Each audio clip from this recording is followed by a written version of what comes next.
संसद के शीतकालीन सत्र के दौरान संविधान निर्माता भीमराव अंबेडकर के अपमान को लेकर सरकार और विपक्ष के बीच तीखी बहस ने शर्मनाक रूप ले लिया। बहस के दौरान संसद परिसर में धक्का मुक्की की घटना हुई, जिसमें बीजेपी के सांसद प्रताप सारंगी और मुकेश राजपूत घायल हो गए। दोनों को तत्काल राम मनोहर लोहिया अस्पताल में भर्ती कराया गया। घटना के बाद बीजेपी नेताओं ने लोकसभा में विपक्ष के नेता राहुल गांधी के खिलाफ पुलिस में एफआईआर दर्ज करवाई। राहुल गांधी पर बीजेपी सांसदों ने हमला करने और धमकाने के आरोप लगाए हैं। इसी बीच नागालैंड से अनुसूचित जनजाति की महिला सांसद ने भी राहुल गांधी पर बदसलूकी का आरोप लगाते हुए राज्यसभा के सभापति से शिकायत की। इस मामले पर सरकार और विपक्ष के बीच राजनीति गर्म हो गई है और संसद की कार्यवाही पर इसका सीधा प्रभाव पड़ता नजर आ रहा है। अंतर्राष्ट्रीय क्रिकेट परिषद आईसीसी ने भारत और पाकिस्तान के बीच क्रिकेट संबंधों को लेकर बड़ा फैसला किया है। आईसीसी ने पुष्टि की है कि भारत और पाकिस्तान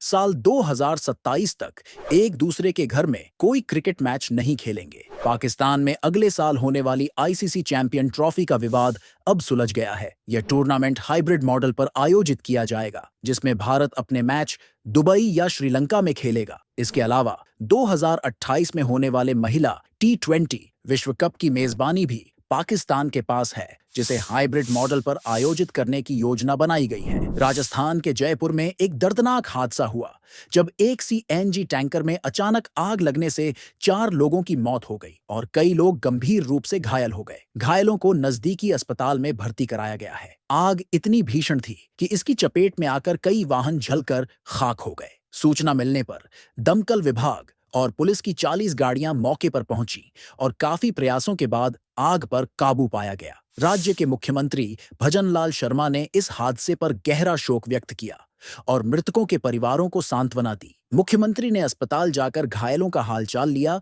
और अधिकारियों को त्वरित राहत और पुनर्वास के निर्देश दिए। न्यूजीलैंड इन दिनों गंभीर आर्थिक चुनौतियों का सामना कर रहा है और देश अब आर्थिक मंदी की चपेट में आ गया है। देश की स्थानीय मुद्रा न्यूजीलैंड डॉलर बीते 2 सालों के सबसे निम्न स्तर पर पहुंच चुकी है। यह संकेत देश की आर्थिक स्थिरता के लिए चिंताजनक है। रिपोर्ट्स के मुताबिक देश की तीसरी तिमाही में सकल घरेलू उत्पाद जीडीपी में 1% की गिरावट दर्ज की गई है। जीडीपी में इस गिरावट का सीधा असर देश की अर्थव्यवस्था पर पड़ा है, जिससे आर्थिक मंदी की स्थिति बन गई है। विशेषज्ञों का मानना है कि अंतर्राष्ट्रीय व्यापार में गिरावट, बढ़ती महंगाई और वैश्विक आर्थिक अनिश्चितता इस मंदी के प्रमुख कारण हैं। भारतीय महिला क्रिकेट टीम ने वेस्टइंडीज महिला टीम के खिलाफ खेले गए तीसरे और अंतिम T20 मैच में ऐतिहासिक प्रदर्शन करते हुए 4 विकेट खोकर 217 का स्कोर बनाया। यह T20 क्रिकेट के इतिहास में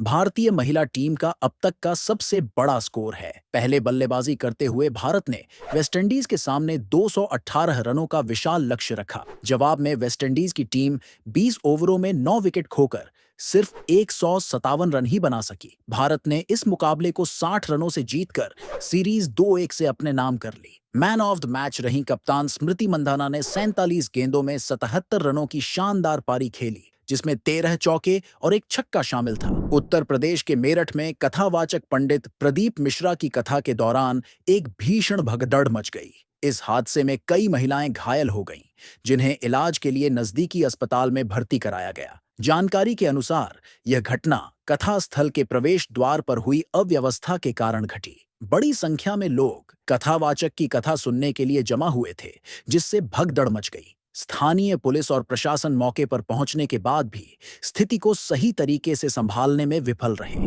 हरियाणा के पूर्व मुख्यमंत्री और देश के वरिष्ठ राजनेता ओम प्रकाश चौटाला का 89 वर्ष की आयु में निधन हो गया। उन्होंने गुरुग्राम के मेदांता अस्पताल में अंतिम सांस ली। वह पिछले कई महीनों से सांस संबंधी बीमारी से जूझ रहे थे। ओम प्रकाश चौटाला हरियाणा के प्रतिष्ठित राजनेता और पूर्व उप प्रधानमंत्री चौधरी देवीलाल के सबसे बड़े बेटे थे। उन्होंने हरियाणा के मुख्यमंत्री के रूप में 5 बार सेवा की और राज्य की राजनीति में एक मजबूत छवि बनाई। उनके निधन की खबर से राजनीतिक गलियारों में शोक की लहर दौड़ गई। हरियाणा के पूर्व मुख्यमंत्री मनोहर लाल खट्टर, कांग्रेस अध्यक्ष मल्लिकार्जुन खड़गे और कई अन्य नेताओं ने उनके निधन पर गहरा शोक व्यक्त किया। अगर आपको इस खबर से जुड़ी और जानकारी चाहिए हो तो हमारे YouTube चैनल को सब्सक्राइब करें, शेयर करें और बेल आइकन को प्रेस करें। धन्यवाद।